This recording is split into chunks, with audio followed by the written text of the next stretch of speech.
Bueno, molt emocionats perquè és un moment únic per nosaltres i bueno, perquè és una experiència que ve a ser el principi d'una nova línia endavant del grup.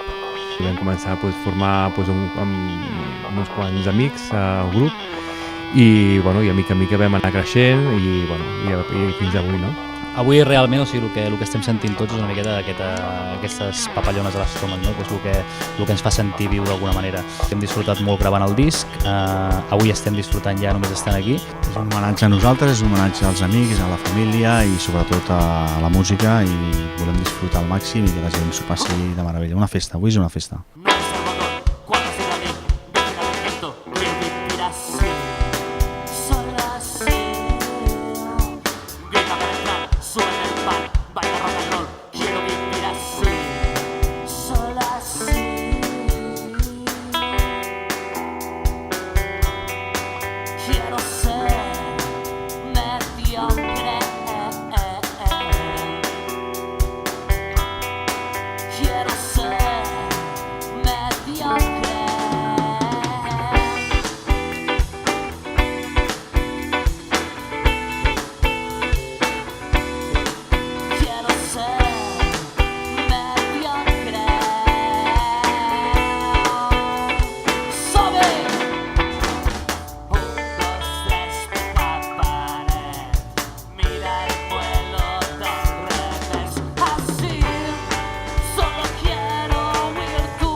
Gracias.